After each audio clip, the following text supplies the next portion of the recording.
City Council. I'd like to call the meeting to order and ask Marcy to call the roll, please. Councilmember Grandville.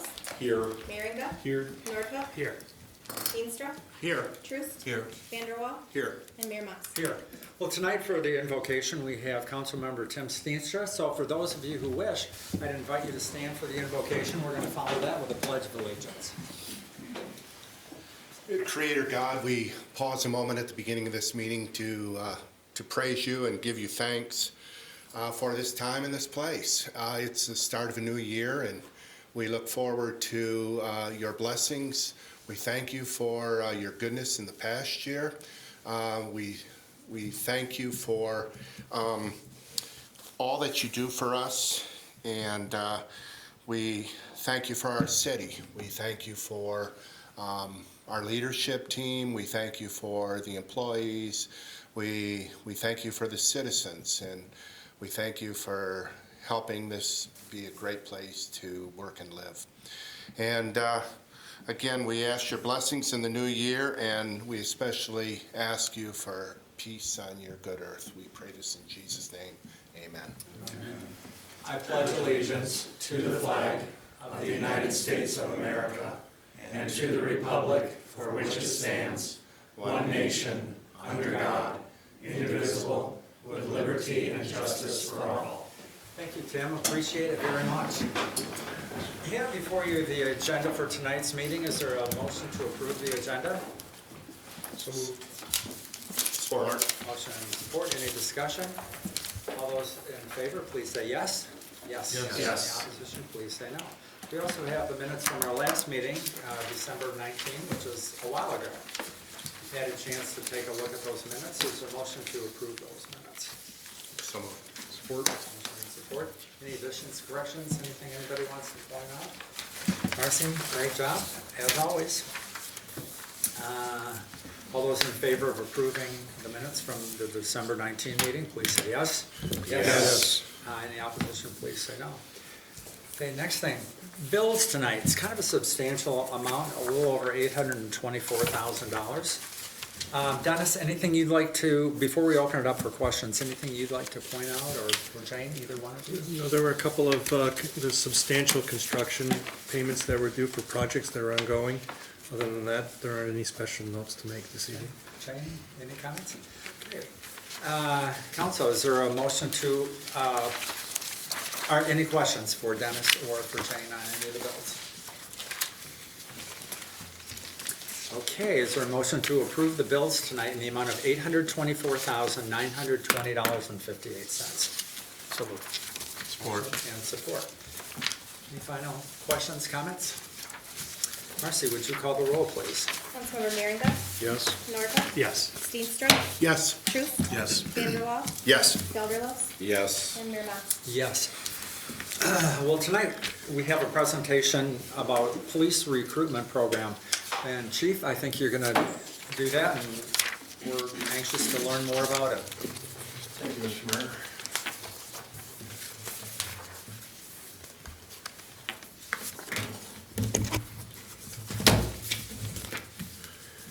Here to request permission to start a new job classification with the city.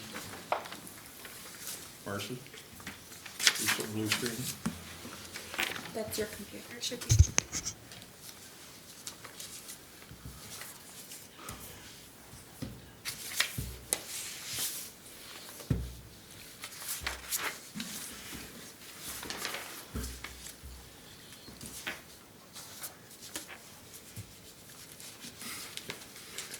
There you go. There we go. All right. You gotta love technology when it works. This is very much different than the police cadet position that we started last year. Police cadet is a non-sworn position, and that's not really a track program to get somebody into being a police officer.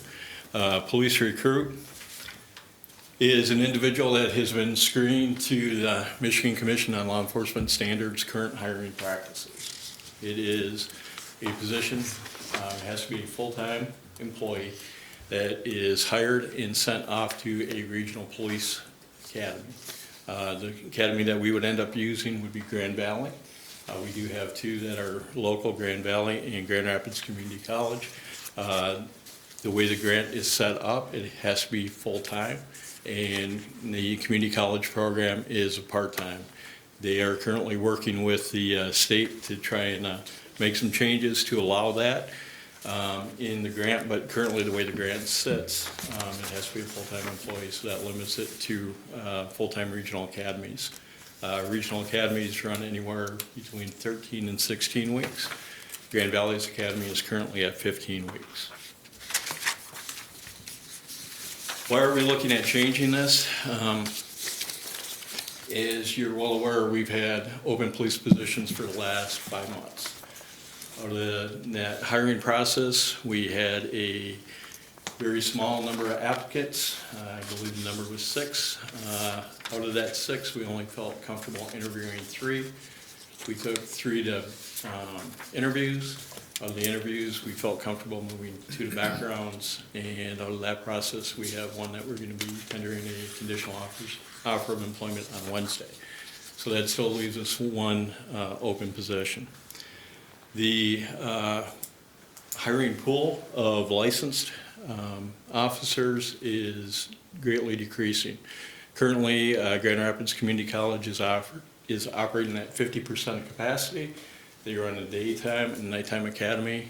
Total capacity is 44, and they're running at 22 students this year. We did a lot of recruiting, as was indicated in our previous monthly reports, and most of those academy students are spoken for with other local agencies right now. Michigan has always been a college-based academy state, which has been pretty good for employers, because that way it's incumbent on a prospective police officer to assume all the costs for the police academy, and they also assume all the risks. There is a possibility of getting injured during the police academy. As you can imagine, it's pretty dynamic training, and that way the college-based program has been a good benefit for us. With the state putting this $30 million into a recruiting grant, it is going to very much change the dynamics of our hiring roles in the future. Even if both candidates that we took to background would have been viable, I would still be here tonight, because we're going to have to get this program set up to remain competitive in the future. Additional benefit, right now 2 local agencies have been utilizing a police recruit program without the benefit of state funding for several years. There would be the Grand Rapids Police Department and the Kentwood Police Department. Kentwood recently ran a process where they advertised for both police officers and police recruits. They received 58 applications for police recruit and less than 10 for police officers. So just the numbers of available people are greatly enhanced when you look at recruits. This is our current org chart. The blue boxes you can kind of just ignore. They just show functional areas of our department. The red are my 2 current openings. As you're aware, the green is a sergeant who is currently away on active military duty and will be that way for a year. And the yellow box is an officer that's on long-term light duty. We will get that officer back, but obviously they cannot perform full functions. And I found out this morning when I came in, I have another officer on light duty. So we have a couple holes, and we need to have a good recruiting program to be able to make through, or provide the services that we're expected to. You might wonder about the cost. This is really a cost neutral for the city, at least while the grant is in place. If this position does get authorized, the pay grade would be lower than a entry step police officer. So we are only looking for permission to go ahead with this for current open, authorized open positions.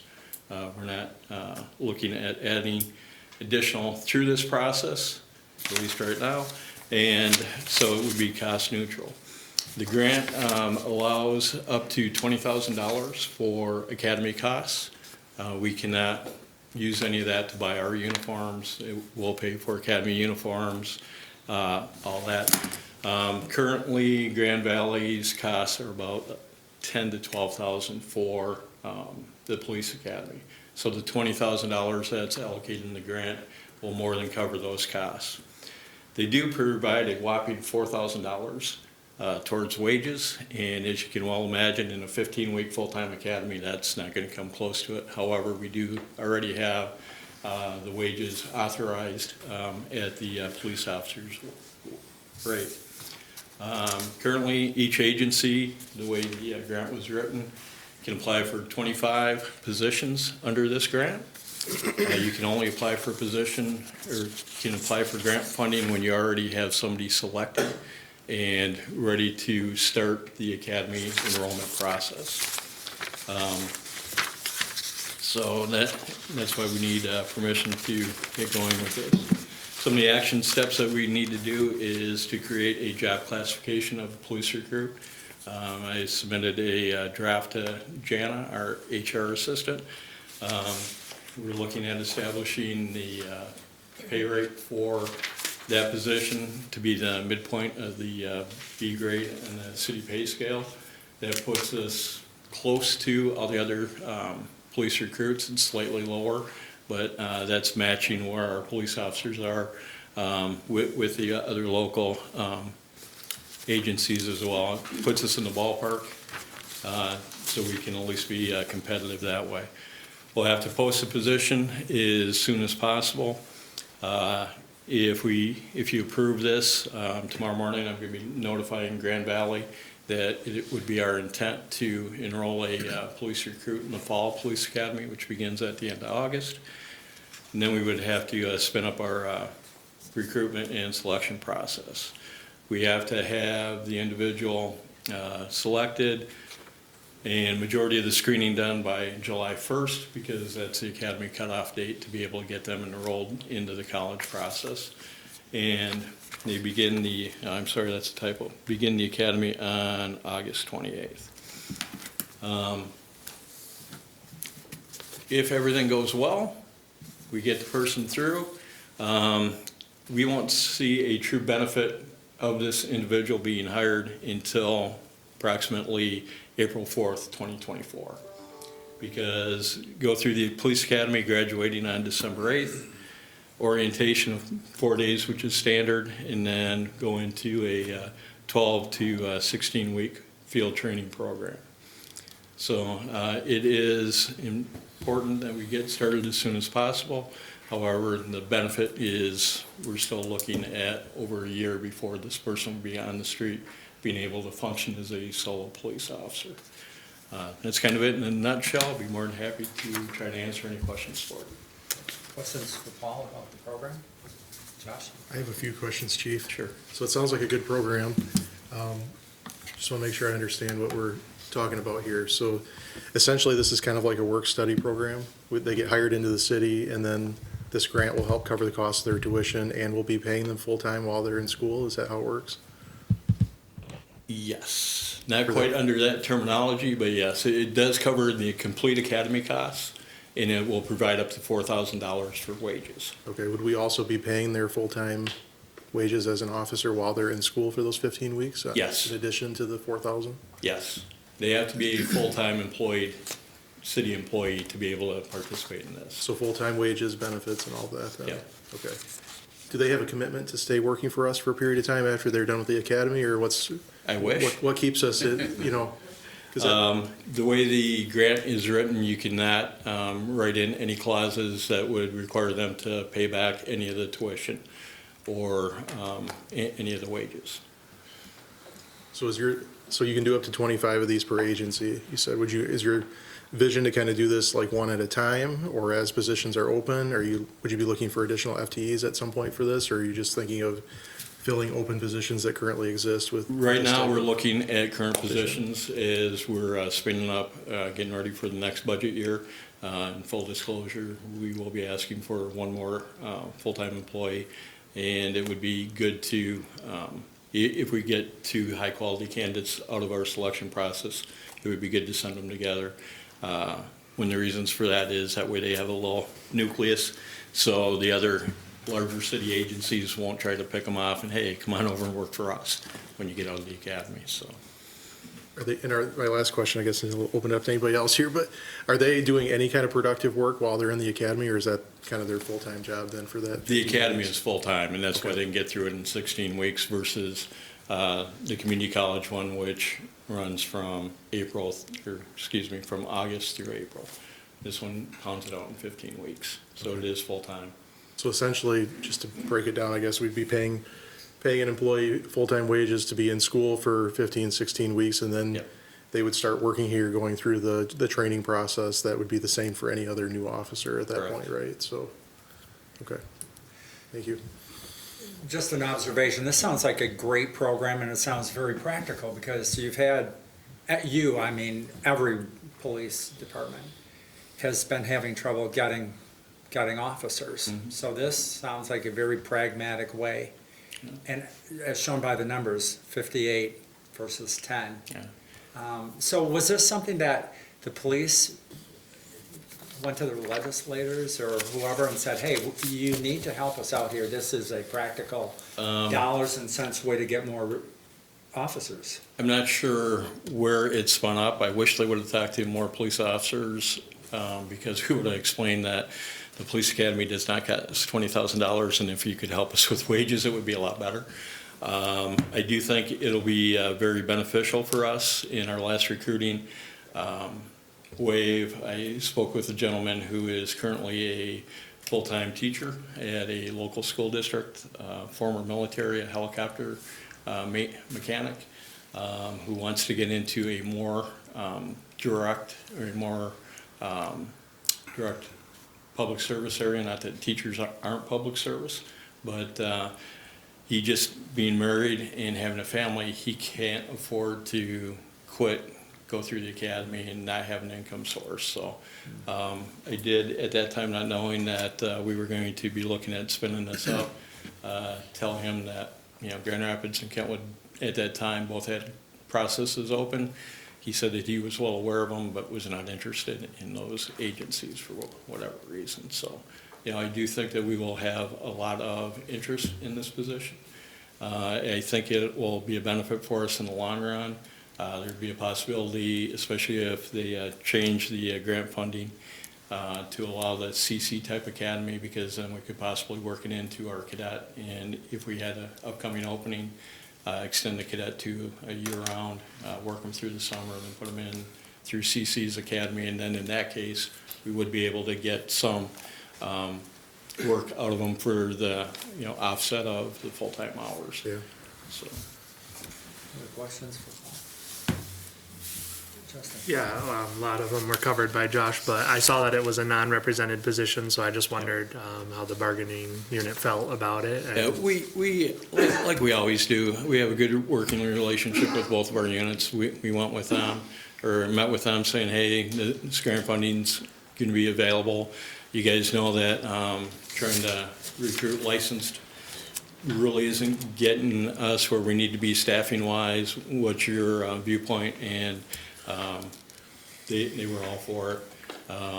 They as probably soon wish as- it had been around when they were going through. Yeah, I gotta admit, it would be nice, defer some college loans, but, and as soon as they graduate from the academy and they start in our orientation, then they switch over to the police officer position, so. Great. Sounds like great. No-brainer. Thank you. Yeah, I think this is a great idea. It's a much needed, this is an issue I've been concerned about for some time. I came on council in 2017. I may be remembering this wrong, but I think we've only been fully staffed in the police department one time since I've been on council. It was less than a year. Yeah, it'd be pretty close. Since I've been chief, we were fully staffed for 8 weeks. Yeah, okay. And that wasn't truly fully staffed, because that was, one of our officers was still on FTO at that point. So, yeah, this is much needed, and it's probably not enough. My question, are other local departments offering bonuses, hiring bonuses, recruitment bonuses for first-time recruits? Some are. And about how much, I don't want to misspeak, but I Yeah. know some are doing it. One municipality just recently went through and gave a blanket out of contract, I think it was 3 to 5% raise to their first responders, so. Well, I would like us to be flexible. I would hate for us to like lose, you know, a recruit to some other local agency who's paying them, you know, $5,000 up front or something, you know. Anyway, just saying. Is there a motion to Thank you. follow the action steps as outlined by Paul to create the new recruit classification? So moved. Support. Support, any other discussion? Comments? Marcy, would you call the roll, please? Councilmember Norhuck. Yes. Steenstra. Yes. Truce. Yes. Vanderwall. Yes. Gelderlos. Yes. Merringa. Yes. And Mayor Mas. Yes. Okay, time for public comment. Anybody here tonight like to address the council? Just come on up to the podium, give us your name and address, and tell us what you're thinking about tonight. Now's your chance. Carolyn, welcome. Well, yes, started with the new year and I thought I'd start it off right. All right. Carolyn Frederick, I just wanted to take a moment to publicly thank our Department of Public Works for the Christmas blizzard and the plowing of the streets. People in that department gave up their time with family to make sure that I could drive to where my family was. But in all honesty, I was shocked at how much they did in such a short time. And a lot of people do nothing but complain, and the only complaint I had is that I sure wish some of them would come around and shovel my sidewalk, because you can't find anybody who's willing to do it. So you either do it yourself or it doesn't get shoveled. So, but no, great work, and they gave up their time with their family so that the rest of us could go places. So that's all. Thank you. Appreciate the comment. This is kind of an aside. We have talked before about having sidewalks plowed in Grandville, but that's kind of a budget type discussion, so thanks. We'll probably come up again this year. Anybody else here like to address the council? Just come on out. Welcome. Thank you. I'm Patsy Troost. What, you need any more information about me besides that? Okay. We know where you live, so You know where we'll ask Paul where you live. I just wanted to kind of introduce myself because I'm a resident that is learning how to play pickleball. I've been taking lessons through the Grandville Community Education, which is not just for children. There are adults that do things with the community education. And I am finding how hard it is just to take lessons because so many people are pushing that button so that I can't get into that class in 5 minutes after the class is open. So I just wanted to thank the city council and the public works for Parks Committee for coming up with options to get as many courts in the Grandville system as we can. Because I think it's a great thing. I want to get more courts because I want to be able to play without having to wait in line to get a court or wait in line to get lessons or whatever I need in order to start running around this little court with a racket. I'd like to be able to do it, so thank you very much for at least looking into it and funding what is needed in order to give us more courts. Great, thanks for your comments and your encouragement. Thank you. Appreciate that very much. Anybody else here would like to address the council? Just come on up.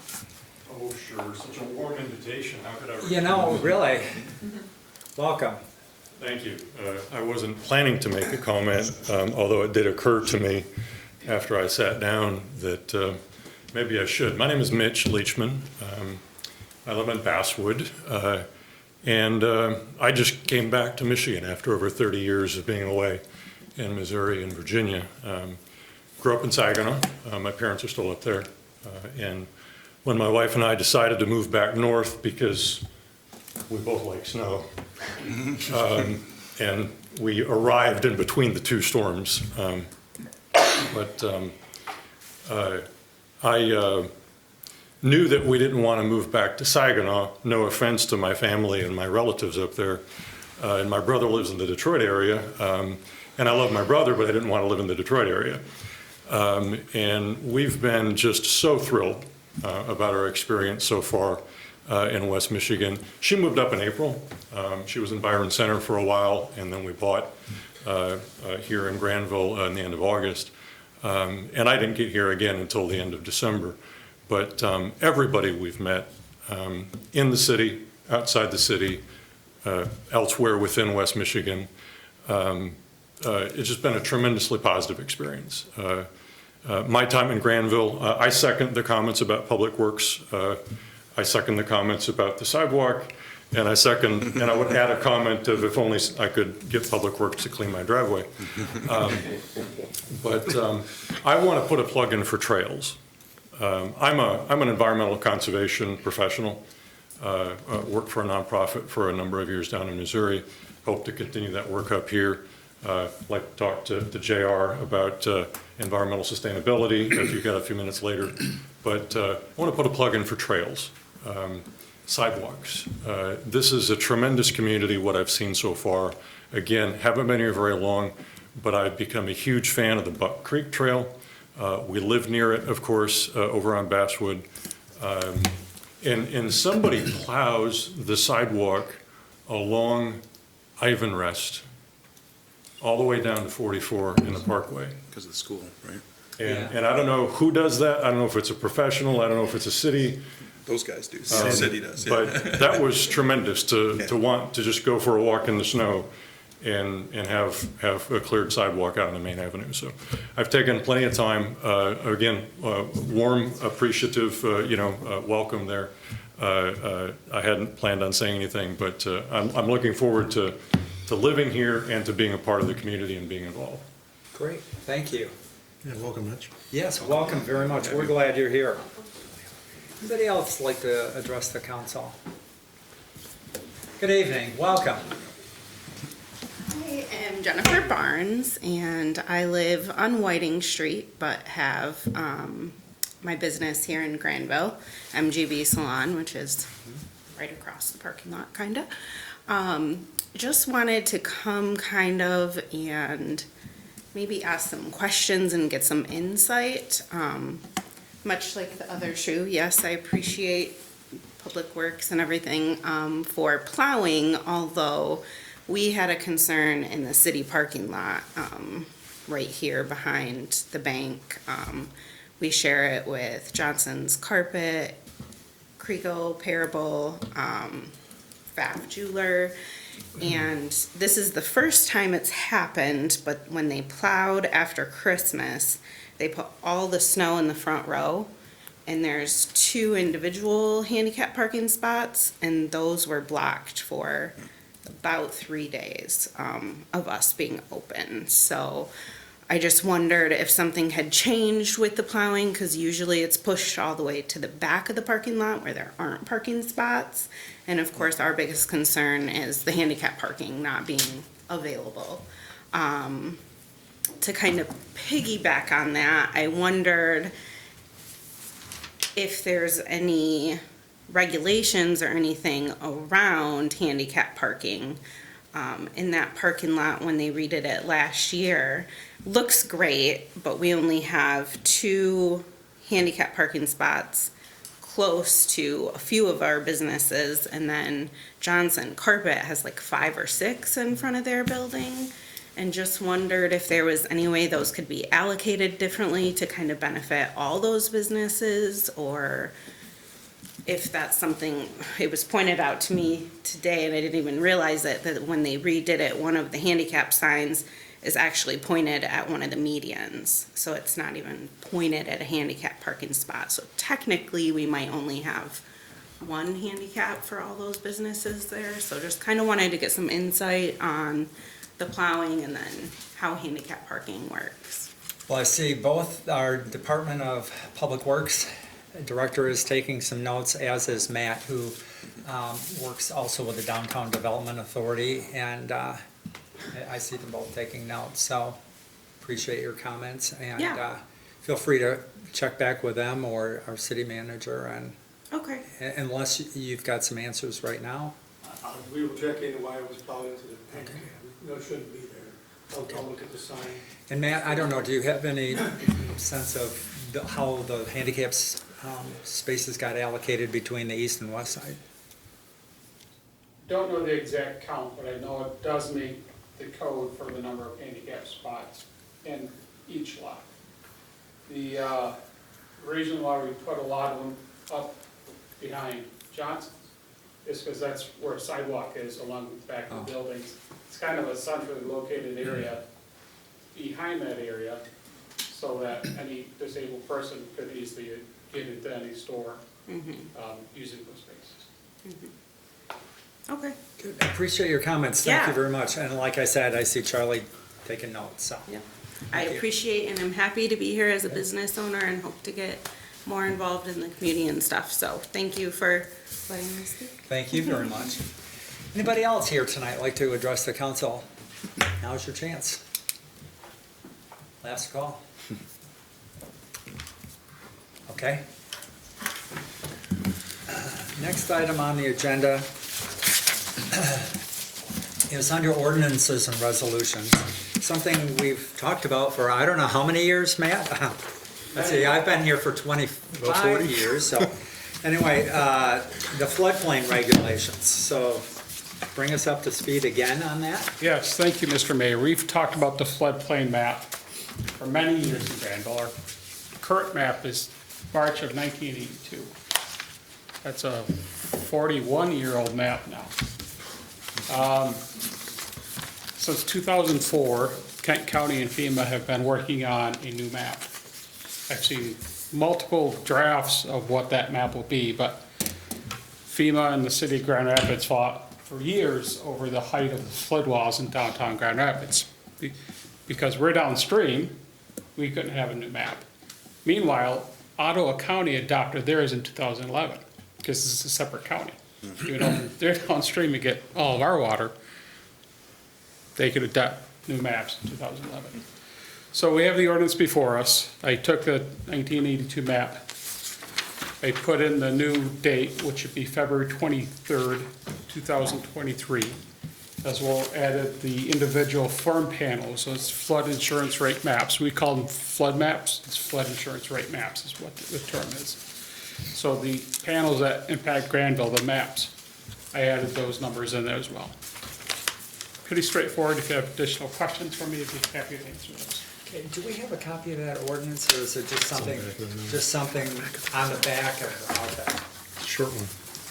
Just updating the references, There we really, go. right? Pretty easy, straightforward, yep. Questions for Matt on that?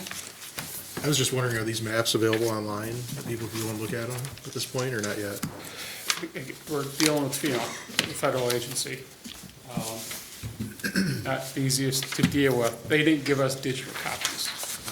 I have a friend that has a large scanner. He made me digital copies, so we can get those online now. Okay. That happened last week. I just wondered if they were on the FEMA website somewhere, or the county website, that people could go and look at. We'll and see have what them on our changed. website soon. Okay. Thank you. Just question, just anecdotally, does it seem more precise than the old maps? Because I know the old maps were a little vague, I thought. They're very Or- vague, yeah. just large gray areas. Some of our, or many of our streets weren't put in, so just discounted number of our neighborhoods. This is very precise. Takes most of the core downtown out of the floodplain. Some Chicago Drive was also in the floodplain. Took out more floodplain than I added, significantly. That's gonna be my So, question. um, For the Buck Creek floodplain as well, I mean, less, it took out more than? Yes. Okay, yeah, I was wondering about that. Is the Yeah. mayor's house in the floodplain? Because at one time, actually, Matt probably remembers that I had to have an elevation done when I added Elevation on to my certificate, house. yes. And I thought, if my house is underwater, we are all, but I get it. I would doubt that you're in the floodplain, just given the elevation. Yeah, you're up there, you're close, but up there, right? Yeah. Again, No, that's funny, I don't know 82 whether you knew that, but I actually had to I'm have sure someone you go had out to. there and shoot an elevation of the floor. We'll have those online soon. If you have questions, or if anybody in the city has questions, you may call. I'm happy to work with people, and they can pull up their own addresses. We've been looking at these for 40 years. Is there a reason that we need to introduce and table I mean, I know we have to wait till February 23rd regardless, but is there a reason why we have to wait another 2 weeks? No, you could do it now, as an emergency ordinance. Randy and I discussed that. And we thought about it, but you'd have to really declare it to be An emergency? an emergency ordinance. I'm fine with that. I'm just curious why we wouldn't need to wait another. That's an You know, interesting I- question, actually, yeah. I did provide the individual at the state of Michigan, an Eagle, who's in charge of this for the state of Michigan, West Michigan. I did shoot him a copy. I haven't heard back from him, just in case he had a thought. So by holding off 2 weeks, he may respond and have some further insight that we don't currently have that we could add. Just a quick, Josh? yeah, just a quick question. I was just curious if, I know this has been in the works for a long time. Was there any consideration to the flooding that actually occurred in 2013? You know, particularly downtown and so forth, but there was major impacts there. I'd be surprised that you'd say downtown wouldn't be included in the floodplain You anymore. know, technically, that wasn't a 100-year storm. But I just knowing for downtown and in my neighborhood, which some of my neighborhood is in the floodplain, it modeled very well for the 13th storm. I was just curious, I mean, since that actually happened, if they looked at any of that data to make the new map. You know, all the water that was in the library and other, businesses along Chicago Drive, that wasn't flooding, it was groundwater. And so even a flood insurance policy wouldn't cover it regardless. Yeah. Well, I'm just thinking a lot of those streets were underwater, on the north side of town there between the. North of highway the tracks, right? North of the tracks, Yeah, yeah, that's gonna continue to happen. okay. I was just curious. I figured the answer was probably no, but thank you. Randy? I'm sure there's gonna be some people who are delighted that they're no longer in the floodplain, but I'm also wondering, are there gonna be a few people who find out that they are now that weren't before, and how are they gonna get notified? So it's not a surprise to them 2 years or 4 years from now. I don't have a list of addresses, who's in, who's out. So we'd have to go through the process of identifying individual addresses per the map. It could be a significant project. Typically, if someone's getting a loan, the mortgage company, or they're buying a home, the mortgage company will say, according to our records, you're in the floodplain. That has generated a ton of calls in my office, and I work with people, I give them the information I have. Some mortgage companies require the insurance if any part of the property is in the floodplain, and some only if any part of the dwelling is in the floodplain. So I give as much information as I can to homeowners. So if you think somebody's 10, 15, 20 years, into their mortgage, that the mortgage company will catch up with them It's typically, or not? my experience is anytime you try to refinance, buy a home, is when people find out. This could be a pretty important thing for some people. I wonder if once we get those maps available on our website, I wonder if there's a way to put a notice in our newsletter, in the, the mail insert that we send out with water bills, just to at least let people know, hey, they're out there. Here's the link if you want to go take a look and see We it. could certainly do that. That way everybody gets notice if they choose to follow up on it or not, or look into it, and everybody knows. I know that Randy and I are particularly sensitive to flood issues, since it was about, 10 years ago that we were ripping out carpet and so on from people's houses, helping out, along with lots of other citizens, And shoveling mud. and shoveling mud, yeah. Not a fun few days. 10 years already, but. So Marcy, what would this ordinance number be? 281Z. 281-B? Z. Z. Is there a motion to introduce ordinance number 281-Z? So moved. Support. Motion and support. All those in favor? Oh, let's see. Oh, we need any discussion on that? Okay, Marcy, would you call the roll on that, please? Councilmember Steenstra? Yes. Truce? Yes. Vanderwall? Yes. Gelderlos? Yes. Merringa? Yes. Nordhook? Yes. And Mayor Mas? Yes. Now is there a motion to table ordinance number 281-Z? So moved. Support. Motion and support, any discussion? Randy, do we need roll call vote for that or not? Okay, all those in favor of tabling, please say yes. Yes. Any opposition, please say no. Great. Next item on the agenda, we've got a long consent agenda, so if anybody has any one of these that they'd like to talk about in particular, we can take that off the consent agenda and make it a separate discussion. Most of them are pretty straightforward, the ones that we see every year. We have a number of reports, the clean water plant for November, police December report, and the treasurer's December report is the environmental sustainability report from January 3 after the public event, which was wonderful. And planning commission minutes also from last week.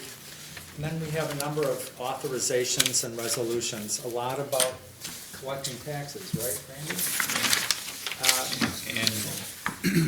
Yeah, annual things. One of them, you'll notice in there was waiver and consent, some 5-6-year-old property taxes that we are writing on. And I looked at the names and it's like, yeah, they used to be here, they're no longer here. And I'm sure Treasurer's Office has made diligent effort to find them. So it'd be waiving some of those. Also, a resolution establishing the Board of Review meeting dates is something we need to do. And then the other things are establishing the 2023 poverty exemption guidelines. And then also resolution agreeing to collect taxes for the Grand Rapids Community College, the Grandville Public Schools, Ken Intermediate School District, Wyoming Public Schools, for those who go to Wyoming schools and live in that district but are in the city of Grandville. And then also the city manager moving expense reimbursement, which as you'll notice, were extraordinarily reasonable. So, very reasonable. And then we also have a couple purchase orders and requests. One, that Patsy will be happy to hear about, is some pickleball courts. And the other is some playground equipment, and there's memos on those in our packet. So is there anything that anybody would like to discuss or take off the consent agenda? So I just wanted to talk a little bit about the purchase orders for the park projects. Those are projects that we've talked about here with the ARPA funds. We've also talked about pretty extensively at the Park and Rec Board. We have a grant that's pending right now for a different project. I guess I'm just curious, and maybe this is a question for Charlie and Matt, as far as, is there a way to apply for any additional grant funding, potentially offset some of the costs for these projects? I know we have the funds already available through ARPA for these, but is there an interest or a desire, is there an opportunity, like with the Spark grants, to kind of include any of those projects, or does that put us at a disadvantage if we have a purchase order already approved? I know that the playground equipment, we're talking about the other grant for that. The playground equipment and the cost of this, the total grant, it's already built into this cost, which you're seeing tonight, and that was $100,500 that Game Time is basically forwarding the springtime grant for us. Mm-hmm. So it's already done that grant. I don't know if we can get more Spark grant money for it. I don't know, I know the Spark grant was for the bridge and the cemetery area. Yeah. But, I mean, I know that we talked about, I think, the grant money for the playground equipment. They gave it to us. Right. I guess I'm thinking of the pickleball courts. I wonder if there's an opportunity to apply for any more funding through that program for those. A second and third round of Spark grants, one in the spring and one in the summer. Dennis, I discussed this, those may be our backups if we don't get funded for the bridge the first round. There's 14 million for the first round, and there's 25 million for the second, and 25 million for the third. If we don't get funded for that bridge the first round, our backup would be go for the second or third. Right. And maybe bring in some additional funding as a match to make it a little bit more noticeable. Right. Yeah, my understanding is you can apply for several projects within the program, but just curious if anybody had a thought about that, or I want to see these pickleball courts, just as much as anybody else does, but I also, if there's money out there that we can use to kind of backfill some of those ARPA funds to make it go further for some other things too. These need to get into the system so we can get stuff ordered. We need them bidded and all that stuff too, I understand that, so. And it is a good point, once it's ordered, once you approve it this evening, it's gonna be hard to go back and in history and try to get money for a project that's already moving down the rails. However, as you said, to try to find grant money to offset the ARPA money, I think that's what we're doing with the Sparks grant and with future projects, we're trying to see how much grant money we can so we can take ARPA funds and reapply those to other projects. and, Right. Exactly. Stretch our dollar. Yeah, for sure. I know we have other park projects too that aren't, covered here. I just was curious if we approve this, does that take those out of potential running for additional grant funding? The answer is yes. It would be hard to go back and submit a grant application for a project that's already started. Right. Okay, thank you. Any other comments or questions about the consent agenda? Is there a motion to approve the consent agenda in the best interest of the city, because there are a couple of purchases in there? So moved. Support. Motion and support. Any other discussion? Questions? Well, yeah, I'll just point out about the city manager's reimbursement for moving expenses, I thought were not just reasonable, I mean downright inexpensive by my way of looking at it. So thank you to the city manager for saving the city some money. And I would just say, this is for Mrs. Truth's benefit as well, that this, moving you from Iowa was a lot less expensive than moving our current preacher from New York a few years ago. Wow, a lot less. Yeah. I agree. Very, very. Okay, Marcy, we've got a motion of support. Would you call the roll, please? Councilmember Truist, Yes. Vanderwall, Yes. Gelderlos, Yes. Merringa, Yes. Nordhook. Yes. Steenstra, Yes. and Mayor Mas. Yes. City managers report. Dennis? Well, the only thing this evening is a request for authorizing and approving the Consumers Energy Standards streetlight contract. And what this has to do with is adding 6 streetlights to the Alderwood project. The developer will pay for the installation of the streetlights, and then the city, once it's on the city's grid, will take over paying for the electricity and maintenance of the streetlights going forward. So we're asking that you approve this Consumers Energy Standards street lighting contract. Any questions for Dennis about this? It's been a while since we've done one. So not a lot of new I wouldn't know. It seems like my very first one. Yeah. Actually, I have a question. And Matt, maybe this is a question for you. I know the 6 are on the public part of this project. What are we doing to light, or what is anybody doing to light the private part of this project? The developer is putting lights in there, but they're responsible for it. So the association or whatever it is, okay. Gotcha, okay, thank you. The trail as well as the private drive, or just the private drive? Just the private drives. Okay, so is there a motion to enter into this street lighting contract with Consumers Energy regarding a portion of the Alderwood project? So moved. Motion and support. Any other discussion? Okay, Marcy, would you call the roll, please? Councilmember Vanderwall, Yes. Gelderlos. Yes. Merringa, Yes. Nordhook. Yes. Steenstra, Yes. Truist. Yes. And Mayor Mas. Yes. Dennis, anything else?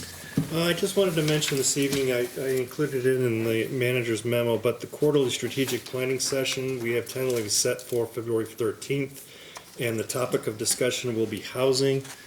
This is my taking the lead from Ken, who gave me a long list of things to do after he leaves. This was one of them. And our intention would be, if February 13th does not work for somebody, please let us know immediately, and we'll try to jockey that around. But at the end of that meeting, also, we will work again to develop another short list of topics to then schedule out for the next quarterly meetings. Okay.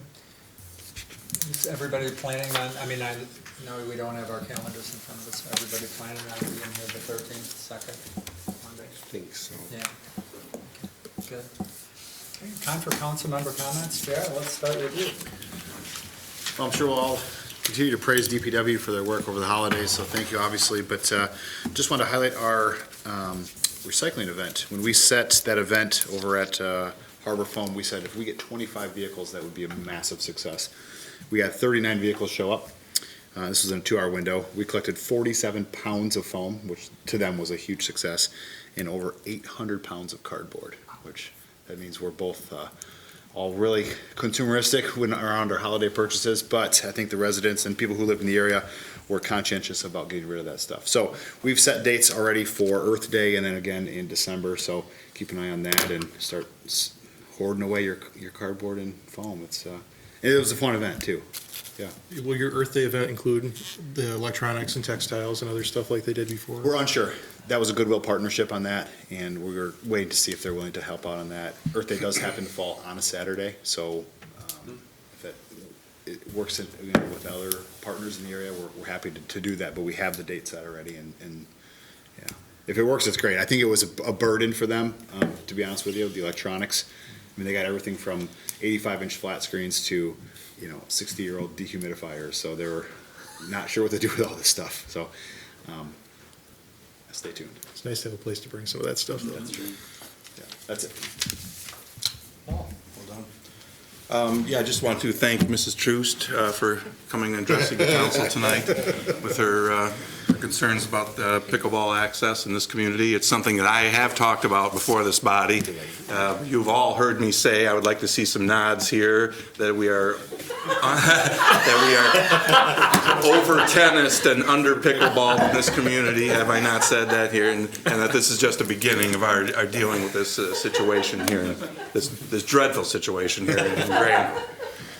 And I guess that's it. Welcome to Mitch. Thank you for addressing the council tonight. In full disclosure, my street does, or my sidewalk in front of my house does see a plow, but it's because there's an elementary school right down the street, and so we do plow a few sidewalks in this city, but not most of them. So, thanks. Tim?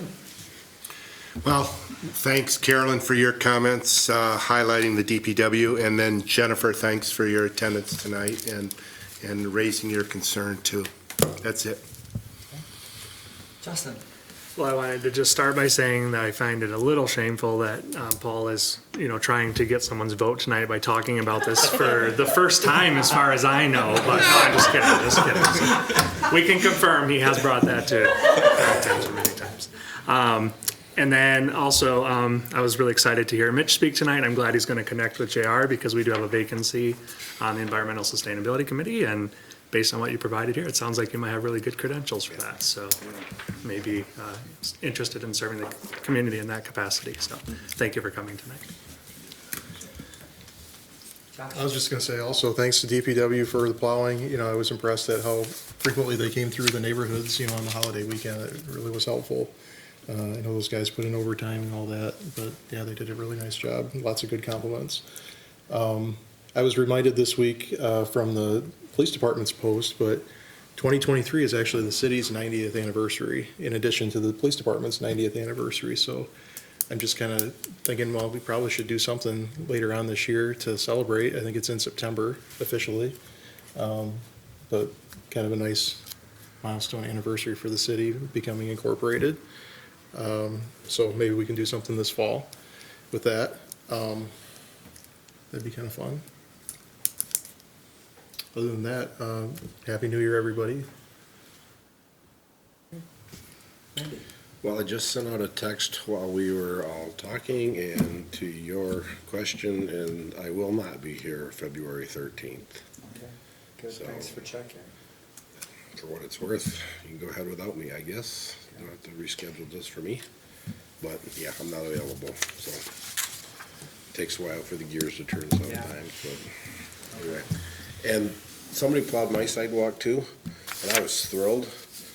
But I was concerned because last year they never plowed my sidewalk, so I don't know. I don't know if somebody made a mistake or not, but don't tell them. We'll put a stop to it. That's it. I just have a couple comments. The first one is thanks to the Environmental Sustainability Committee. Looks like you were all having fun. I delivered a lot of styrofoam and it was probably only a pound. So I can't imagine how much foam it takes to make up 40 pounds. I mean, huge bulk. Right. Another thing that I wanted to bring up for council, just to think about, is the U.S. Supreme Court has repeatedly affirmed the right of local legislative bodies to have opening prayer, and we've done that. That's been our tradition. With some caveats. For example, in Jackson County, there was a case where the county commissioner, I believe the chairman, would order everyone to stand and assume a reverent position. You cannot be doing things like that during legislative prayers. One citizen in Grandville has brought their concern to me about not so much with clergy-led prayer, but with council member-led prayer. And often, that is a case where our pastor who's scheduled, even though Marcy confirms, doesn't show up, and, so what do we do at that point? And so this person has suggested that when that happens, we observe a moment of silence, because really, that is the purpose of legislative prayer, is to just, focus. And like when you raise your hand and swear on the Bible, it's to just pause. This is this is an important thing. Think about what you're doing, and as we do here, we're doing the people's business. We just want to focus on that. So if you would just kind of give that some thought, and love to hear some feedback either now or later about that concern, especially with council member-led prayer. Not so much clergy. We've had an atheist has done it. Usually they're local pastors, but we also had a Hindu cleric, I think, a year ago. So, any thoughts anybody wants to share right now on that, or otherwise we'll bring it up for discussion some other day. But this person was concerned, and I said that I would bring it up to the council. So. Is there anybody on this council besides myself and yourself who's ordained? I'm an ordained elder in my church. That makes 3 of us. I think really what the concern is, at least, and what the cases talk about too, is there any sense of pressure or coercion, since the person that's going to be making the decision is inviting people to pray? And will they feel compelled, like, I wouldn't normally stand up, or I wouldn't normally participate in the prayer, but because that person who's going to be making the decision. So, I see some merit to that argument as well. So anyway, I'm bringing it up.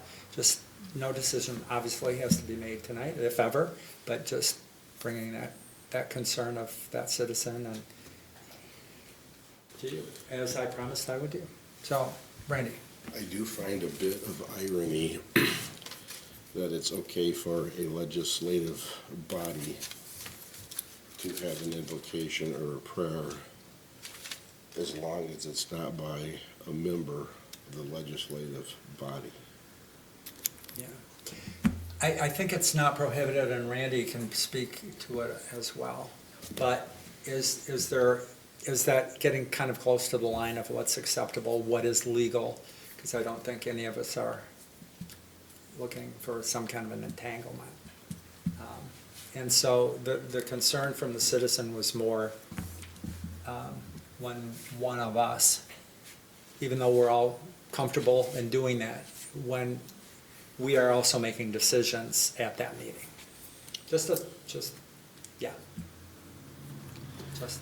I guess I appreciate that person's perspective. I also think that the way that we conduct it, because it is open to all people, if an atheist requested to do it, we would honor that. You are always very gracious in the way that you say, I don't know the exact words you use, but something along the lines, if you feel comfortable, please stand and join us. As a public school teacher, I see an issue with, and people could disagree with me, but as a teacher, if I were leading prayer, because I am in a position of authority over my students, and so I think that argument would apply maybe more toward a teacher. But as a legislative body, I don't think we're necessarily in a position of authority. We're supposed to be in a position of service to the people in this community. So I don't view that in the same light where, I'm standing over a citizen. I'm a member of this community, just as the residents who come here, and I'm here to serve them, and I'm just expressing prayer in the same way that I would ask them to if they wanted to, and we would open it up to them. So I appreciate that perspective, but I do see it a little bit differently than with that citizen. Okay. No, I appreciate the input, and any more input anybody has over the next whatever. Yeah, well, I think Justin's comments were absolutely spot on. I agree with that 100%. And the whole purpose of the prayer before a legislative body or proceeding like that is to acknowledge the higher power, the higher responsibility that we, we are responsible to a higher authority. That is the purpose of the prayer.